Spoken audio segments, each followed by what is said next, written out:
Welcome to the Del Walmsley Radio Show. Del challenges the status quo, questions everything, and empowers you to return to your core beliefs to make your life better. If you're ready to hear the truth and get your roadmap to the lifestyle you really want, the next hour will change your life. And now, your host, self-made millionaire, national award-winning investor of the year, CEO and founder of Lifestyles Unlimited, Del Walmsley. Welcome to the Del Walmsley Radio Show, where the hype ends and the help begins. I'm your host, Del Walmsley, and as always, we're working on your financial freedom. Well, today, my friends, we are going to do something that I've not done very often, which is pick up a second part of a two-part series. I'm going to call today's show Slow is Fast, Fast is Slow, How to Start New Projects 2. Now, why am I doing that? Well, because I bit off more than I could chew. Concept I wanted to cover was tied together. It is tied together neatly into this concept that you should really approach brand new projects, something you don't know how to do, in a certain manner. And I came up with 3 examples of what I'd done in the last year where I'd run into this. And I just gave you a brief overview of each of them yesterday. I could not go into detail. In fact, in one of them where there was some very important points I wanted to get across, I didn't have the time to get them across. So I apologize. If you listen to yesterday's show, then you'll be able to find the original material. And today I'm going to brief over some of what I covered yesterday to get to more intimate detail of what I was trying to get across to you. So yesterday I broke it down into 3 projects that I had started. The first one was a bridge. The second one was buying grocery stores for the first time ever. And the third one was buying tools, industrial tools. And there's a lot to learn in each one of these projects. So we'll start with the bridge because it was really the best project that came out closest to perfect. And what I want to get across to you about this bridge thing was that I did a lot of research on buying a bridge before I built one. And so I got some ideas about what these things should look like and how they should be built by looking at other things that were already built. But what I really want you to get out of this one that I don't think I covered clearly enough yesterday was that in each stage of building this bridge, I did extensive research and watched multiple YouTube videos about each and everything that came up. For example, I did the plan.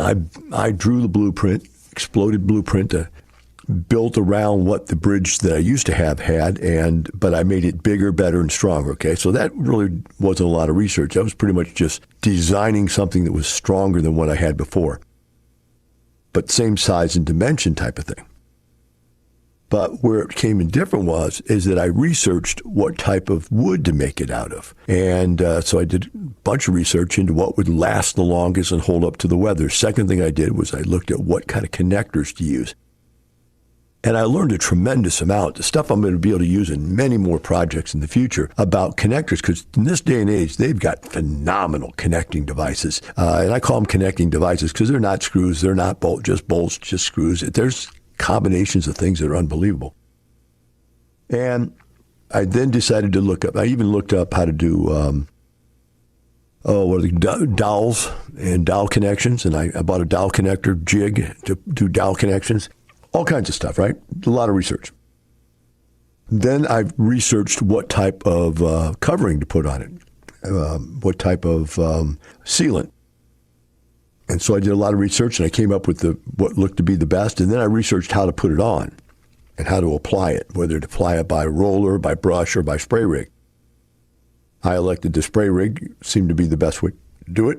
But then I needed to have a place to do that, so I bought a spray tent, 25 by 15 or 20 wide, 25 wide long, and set it up in my motorhome garage. And that became my spraying area. And so I used all this equipment. I researched the equipment. I researched how to use the equipment. The spray came out perfect. Everything worked fine. I had designed it in 3 parts that could be taken apart and carried because otherwise the thing would be too heavy. I designed a way to get it across the water, a delivery system, and we put it together. We ran into one thing I didn't plan on. When we were putting it together, in my shop, my floor is perfectly flat. But when we got out there and we were putting this thing back together, it was on a sidewalk area where the bridge would go across. It's a little area where you go up to the bridge, go over the bridge, and it's a path. And that was not perfectly flat, so I couldn't get the pieces to fit back together. So what I had to do was I had to shim the pieces up to where they were level and planar to each other. And that took a little experimentation, but there's one I hadn't planned for. I hadn't thought about the delivery system for putting it back together. But I got through it, got it across there, and boom, it's beautiful, okay? That one worked out great. That was the one little thing I ran into. Let's go on to the next one, though, where I wanted to put more detail into, and that's the grocery stores. What I forgot to tell you yesterday about buying grocery stores is that I pondered this for a long time during COVID that, hey, the only thing that's staying open is grocery stores. And they're not telling people they can have free groceries. Like they're saying you can have free rent. You don't have to pay your rent. You can't evict them. They're not saying don't have to pay rent. They're saying we can't evict them. In the grocery store, they're not saying you got to let them come in and steal all your groceries. So I figured grocery store seemed like a better business at the moment. And so I went out and bought 7 grocery stores. And I did a lot of research, but the part I didn't tell you yesterday was I went and met with people that owned these things and had, bought them lunch and spent an hour or two talking to them about the pros and the cons and how they did it and what kind of prices you should get on these things, et cetera, et cetera, et cetera. And I got a lot of inside information, a lot of insight. And that's really why you join something like Lifestyles, is because we've got all that insight for apartment complexes and rental houses. And there's nothing, even watching YouTube videos, that surpasses that human-to-human contact when you're trying to do something new for the first time. Because you get the ability for them to tell you what you don't know. When you're looking for something, an answer to something, a solution, you don't even know the right questions to ask. And when you sit down with a person and start having a verbal repartee, there's back and forth, and they go, did you think of this point, or did you think of that point? Or why did you do that? Not just do it that way. Why did you do it that way? Oh, I did it that way because of this, this, this, and this. And X, Y, and Z may be as important as what you did. Why you did it may be as important, because maybe on something I would be doing, the X, Y, and Z would be different, and the answer wouldn't be the same. And so it was important to get all that insight. Then once I got that insight, I then went out and found a commercial broker that specialized in these things. And I spent, again, hours with him on the phone, joking with him, telling him, hey, I knew a lot about real estate, but nothing about grocery stores. And, man, I need you to help me. I need you to walk me through this. And, I'm going to buy a lot of stuff, but, you got to get me up to snuff here. And so he started walking me through, and I had 1,000 questions on how to parallel how valuable was the length of the lease compared to the price that they were paying you the rent. Is it more important to get more rent or more important to get a longer lease? How important was it to have a new product instead of an old product? And et cetera, et cetera, et cetera. And I got all that information from him a little bit at a time, but over 3 or 4 or 5 phone calls. I mean, I didn't just jump right into this, is what I'm saying. And then when I finally got one, I had to set a value price limit that I was willing to say, I'm not willing to pay more than this amount for something so that I get this return. I need to hit this kind of a return to be happy with being in this business. And so he, sort of walked me through that and what you can and can't get. And we started looking at what you could and couldn't get in certain types of product. And he really got me sharp on what it was that I was looking for. So sharp that after I bought one, I went right ahead and bought 6 more. I mean, it was just like boom, boom, boom, boom, boom, because I knew exactly what I wanted. Now, here is the other point I didn't get to you yesterday that I wanted to get across, and I think is very important before we go to break here, and that's this. Once I started buying them 1, 2, 3, 4, 5 in a row like that, there's only 3 brokers to sell these things in the country. 3 brokers that sell them. And I know 2 of those brokers. And when I started buying these things, all of a sudden people go, wow, these things are hot. I was destroying my own markets, what was happening. And all of a sudden, the cap rate started going down. In other words, the rate of return I could earn started going down.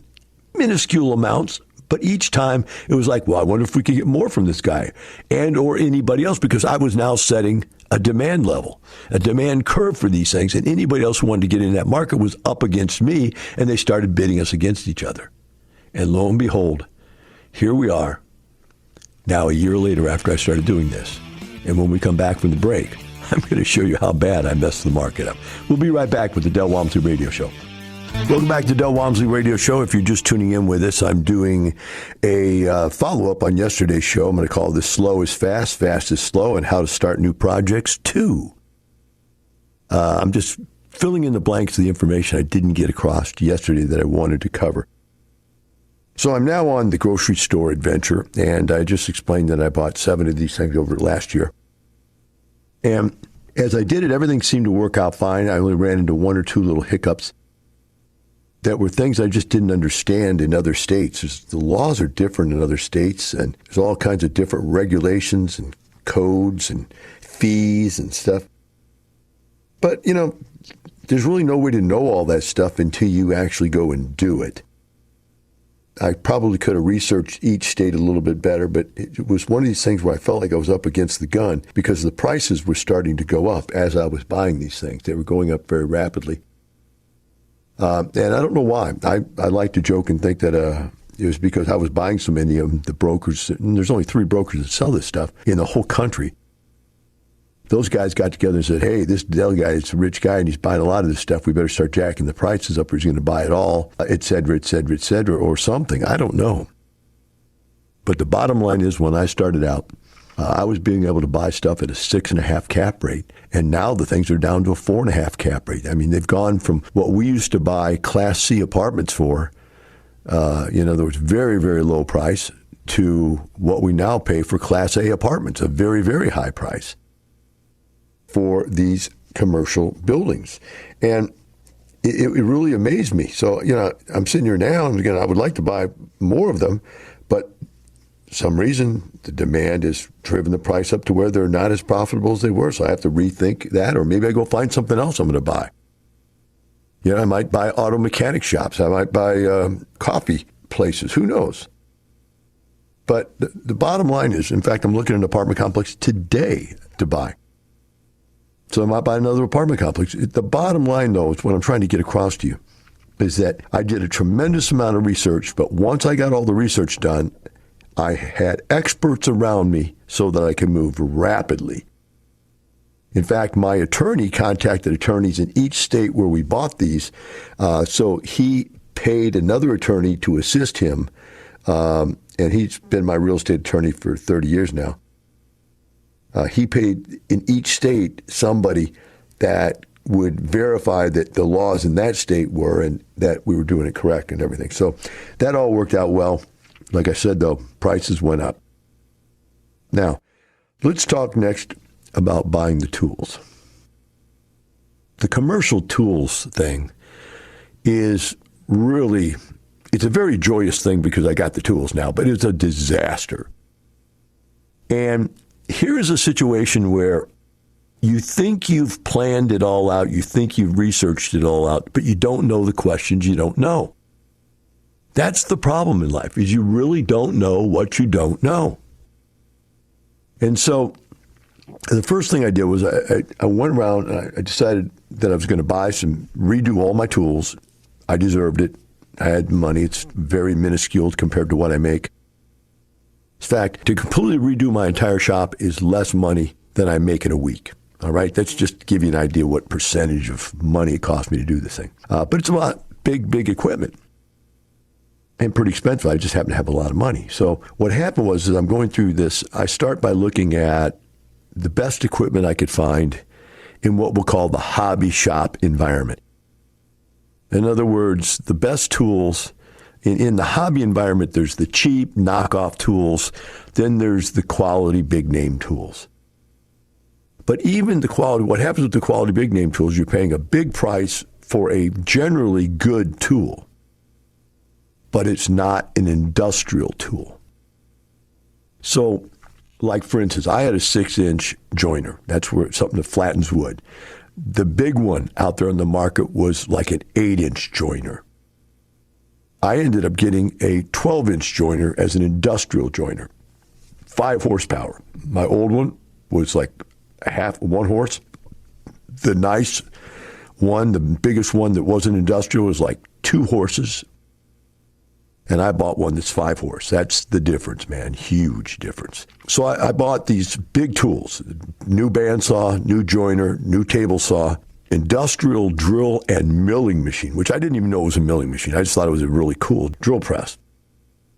But it's a milling machine also. And I got a planer. My planer that I have right now is like a 14-inch planer. And the big one out there that you could get with these other companies maybe would be 16 inches. And I got a 20-inch planer. So it's industrial size. So I researched all these, and I ran into this one company that sells wholesale, which takes the middleman. It actually takes 2 people out. There is the builder, then there is the distributor, warehouse type people, and then there is the dealer, and then you buy it, right? So there's all these people getting paid in between on this stuff. And this guy decided he was just going to not do any of that and go and sell directly to the public. When I found that out and I started seeing the price of his tools, first of all, he has all those tools from the bottom end up for hobbyists. But he had these industrial tools. And what I was seeing was, for the price of the high-end hobbyist tool, I was able to buy an industrial tool. And man, I went crazy. I said, I got to have this. That's the way to go. I was willing to pay that over here to be in the high-end hobbyist tools. To be able to go to these very large industrial tools for the same price, I got to go there. So that was my research, and that was where I felt I had made it. I'd gotten it done. I'd researched, and I'd found the best deal, the best product, the best price, and really probably one of the best service companies also. But that's where it ended right there. They had said they're going to send them to me, and the truck was going to be a semi. And I go, you can't drive a semi into my subdivision. It can't take trucks that long. Said they were going to park it outside my house. My house has a 100-foot driveways on 3 different sides. I've got an industrial driveway. I've got a service driveway and then 2 regular front driveways. And you can't get a semi up that. And they were going to leave it down at the bottom of that on crates and pallets, and I don't have a pallet jack, so I would have had to go buy a pallet jack, and I was looking at buying a pallet jack. I finally just called the delivery company up and said, look, can you put those onto a smaller truck that can drive into my subdivision with a lift? And I had to pay a lift fee of like $35 to get a different truck that had a lift that could lift them down onto the ground. And that truck was small enough that it could drive into my service driveway up the back where it's not going under my porte-cochere. It's just an entrance designed just for that, for service and getting my motorhome in and out of there. So with that said, I was able to get the guy to take the stuff off and use his pallet jack to move them inside my shop. Problem solved, right? So I was very happy about that. I thought I'd got it. Then I started taking these things apart. And then I found out what I didn't know that I didn't know. I started taking these things apart, and I didn't realize it, but they don't come completely together. You've got to build these things. And I was like, my gosh. See, these are industrial machines. They get dropped off at industrial places where there are engineers and people who use the machines every day, take them apart, and build them every day. So it was easy for them. We'll be right back with the Del Walmsley Radio Show. This is where it gets interesting.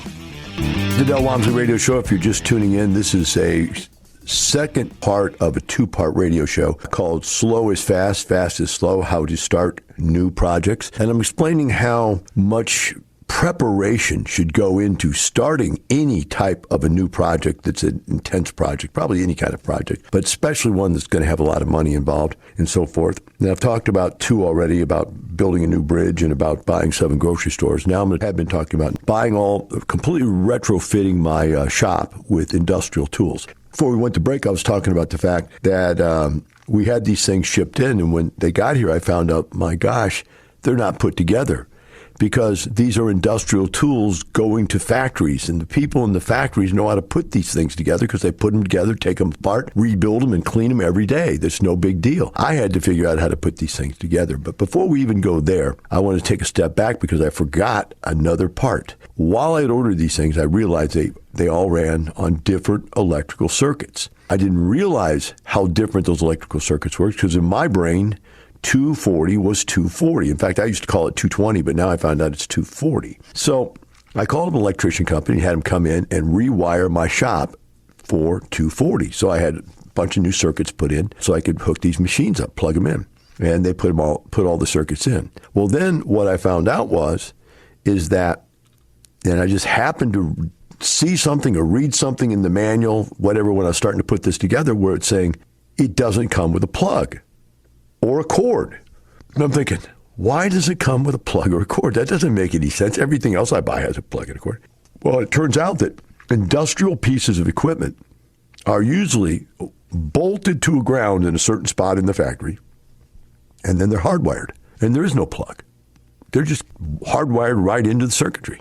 Wow, I didn't want to do it that way because I want to be able to plug it and move it. I got them all on rollers, and these things are 1,200-pound machines, and I got them on rollers so they can roll around the place, so I can rearrange my shop, put the stuff I'm not working with out on the sides, and get out in the middle and get it done. But there's no cords.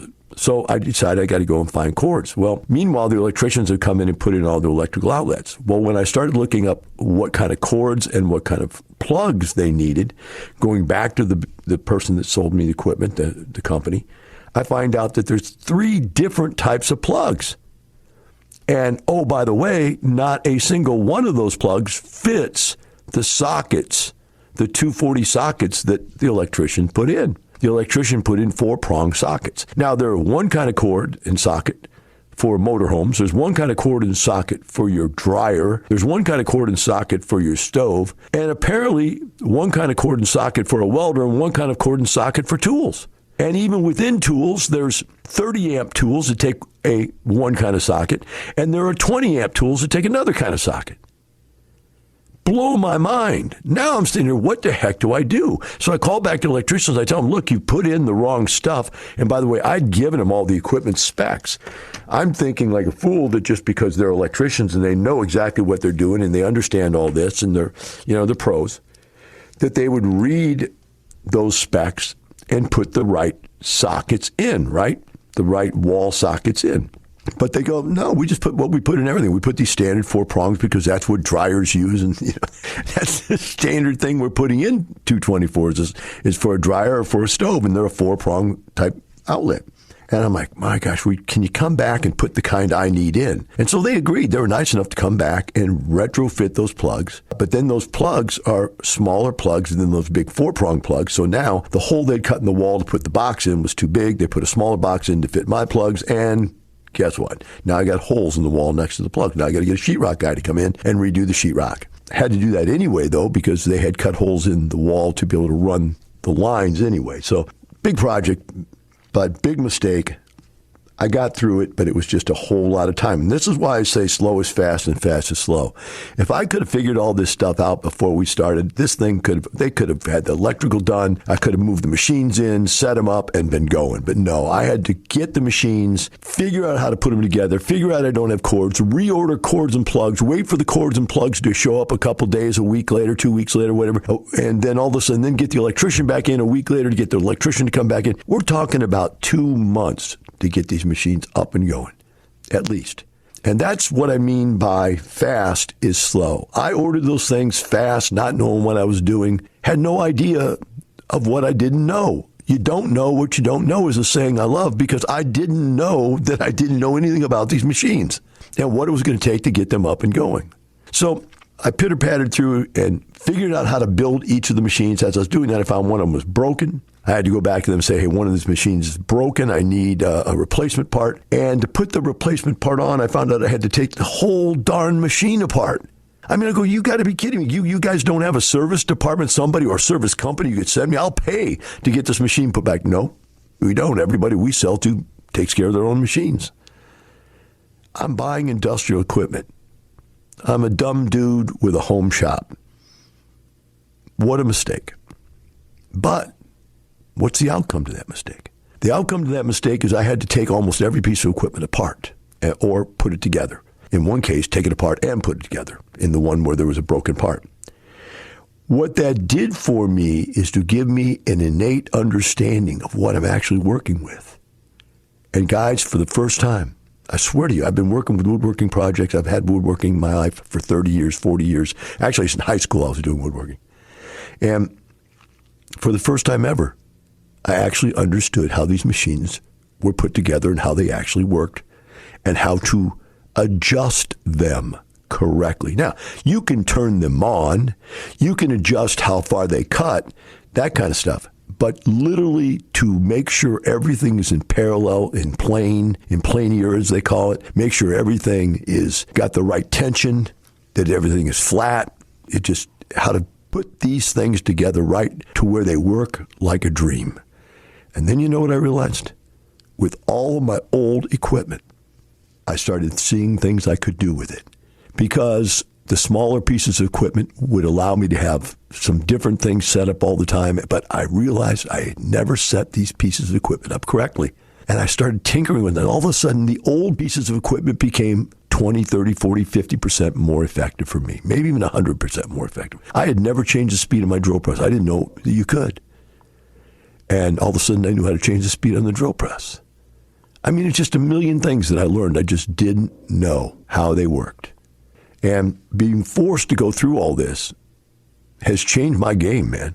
My woodworking game has changed 100%. The other thing that you don't realize is that each thing you develop, you then develop a parallel skill. For example, with all these big giant pieces of equipment, my little teeny dust collection system just couldn't handle the output of these machines. So I had to go and change and put on HEPA filters, these big filters that take out 99.9% of everything in the air, dust filter, and go from 2.5-inch hose, dust collection hoses, to 5-inch hose collection. Now, my dust collector at the largest can go up to 4, so I had to get reductions from the machine from 5 to 4, but still I went from 2.5 to 4.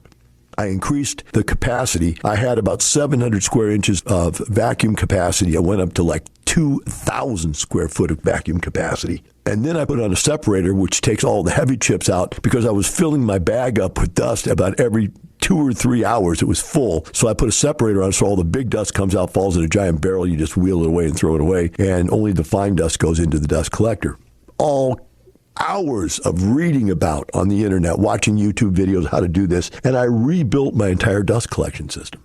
And now it's perfect. It's unbelievable. Every machine has a dust collection system for each machine, and they work perfectly. I could not believe it. I mean, I'm a cleanliness freak. After I work on a project, I clean and clean and clean and clean. But in this situation, literally the shop was clean after doing projects. I couldn't believe it. Very minimal cleanup. Some dust and stuff left on top of the machines that didn't get sucked into the vents. My friends, the level of understanding of what I'm doing now by going through the process, not knowing what I didn't know, but then following it up and learning it, that process has made me a 10 times better woodworker. Del will be back in a moment, but first, this intel from the files of Del Walmsley. When you have a race, the only guy that wins is number 1. 2 is not a winner, and 3 no one remembers. That's a rap song from somebody, Nelly, I think. And you have to realize is that what really pays in life is that last 10% of effort. But if you're doing the wrong thing, even that Superman effort isn't going to get you the results. I think Vince Lombardi said it best. Practice doesn't make perfect. Perfect practice makes perfect. I think that's the real point that needs to be heard. And so if you go out there and you're practicing that which doesn't work, doing more of that which doesn't work doesn't improve your life by a significant amount. We'll be right back with the Del Walmsley Radio Show. Welcome back to the Del Walmsley Radio Show. If you're just tuning in right now, today's show is the second installment of Slow is Fast, Fast is Slow, and How to Start a New Project 2. And basically what this show is doing is filling in the information and facts I couldn't get out in show 1 about how to get started in a new project, how to work your way through a project, how when stuff in this last segment has been how stuff goes wrong in projects, how do you keep going, how do you get through them, and what does it usually end up doing for you in the long run. And so now in this last segment, I want to cover the fact that after I went through all this stuff and built all these tools out and learned all about electricity and electrical and hookup and power, and then being able to set things correctly and had a whole new understanding of this stuff. And so, I had researched how to paint. I'd researched how to do all different kinds of things so that I could set these tools up. And when I got to the end, what I found out was, interestingly enough, that I was researching my drill press. I found out my drill press was also a milling machine. Now, if you don't know what a milling machine is, I didn't really understand what a milling machine was either. It's something that can cut metal or wood, but let's just talk about metal for a second. Cut metal in precise measurements. And with a little contraption that I had to buy for a couple $100 more, you can put a table on, it's called an XYZ table, where you can mill things to minuscule detail. I mean, thousandths of an inch detail. And basically with that, you can make almost anything you can think of. It's other than having a CNC machine where the computer actually runs it, you're actually doing what a CNC machine does, but you're doing it by hand with these little cranks on each side of this XYZ table where you can go left, right, or up or down with these controls, or front and back and left and right and up and down. And so I'd never had a mill before, and it's really exciting. So I found out more research that you need certain kinds of tools for a mill. You need certain kind of lubricants for the mill to cut this metal so you don't burn up your tools and so forth. So I researched all that. I haven't started buying that stuff yet, but I'm setting myself up mentally to get ready to do that. But then it started me thinking, if I have milling capabilities and I already know how to weld and I have 240 hookup for my welder, all I need is to go and I want to get a good welder. And then I have this new giant bandsaw that I bought, 20-inch bandsaw, can be converted to a metal bandsaw because even my smaller bandsaw had a blade for metal for it. So maybe what I'll do is I'll leave my big bandsaw for wood projects and so forth, and I'll take my small, older bandsaw and just put a metal blade on there, which I already have, and leave it on there, and now I've got a metal bandsaw. So with a metal bandsaw, I can cut metal to any shape I want, I can mill it to whatever dimensions I want, and then I can weld it together. And then, of course, you can bolt things together. You can weld things together. So what I'm saying to you is I can build just about anything. Then if it needs padding or structure around it, I can build frames. And I've done this before. I've built metal frames and then used wood on top of them. But the metal frame was the underlying structure because it was much more rigid and weighed less than the amount of wood I'd need to use to get that kind of strength. Bottom line, now I can build just about anything. And that's exciting to me because, I'm at that retired age where your hobbies are everything. And I've got my train hobby, and I've got this hobby, and I got my fish hobby, raising fish, and I've got our pets, and got my wife, and we got our kids, and my day is just as busy as it ever was. In fact, probably busier. But what I want you to get out of all this is that what are you going to do in 2022? What are you going to do this year coming up? And if you're listening this a year from now, in 2023 or 2024, what are you going to do this year? You, to change your life, have to change what you do. Remember this saying I came up with a long time ago. You are what you do. Somebody defines you. Tell me about your dad. He's a fireman. Is he a good father or a bad father? Well, whatever he is, that's what he is. He's a good dad or bad dad. That's something you do. You are what you do, and you have what you've done. And if you keep on doing what you're doing, you're going to keep on having what you have. And if you want to change that, you got to do something different. And if you're going to do something different, that means you're doing something you have no idea how to do. And that is what this 2 days was about. How do you start a new project in your life and not destroy it? That's the key. And I think if you take these 2 radio shows and you record them and keep them, anytime you start a new project, I want you to go back to these 2 radio shows, these 2 podcasts, if you're listening to this on the podcast. I want you to go back to these 2 and listen to both of them again, because they will give you insights into what you're going to run into and run up against, and how you should start, and how detailed your search for information should be, and how that information search should spread out from the middle. In other words, it's got to spread out because you don't know what you don't know. And that's the key. If you spread out your questions and you keep following out these little rabbit holes of things you don't know, you'll find out what you don't know and solve a whole lot of problems. Maybe you won't run into getting the wrong electrical system put into your house because you didn't know about the 3 different types of electrical plugs. Maybe you won't run into that problem. You would have figured that one out in advance. Those are the kinds of things that if you research things correctly, that you should be able to get through this in a much better situation. And that if it works out well for you, was well worth these 2 days spent together talking about my great successes, my moderate successes, and my little setbacks. And each of those setbacks was an opportunity to learn and grow. But I sure would have rather figured it all out up front, or had a mentor that I could have gone to that would help figure it all out in advance. Because remember, guys, we can have money, but money isn't everything in life. It's what money buys us that's important.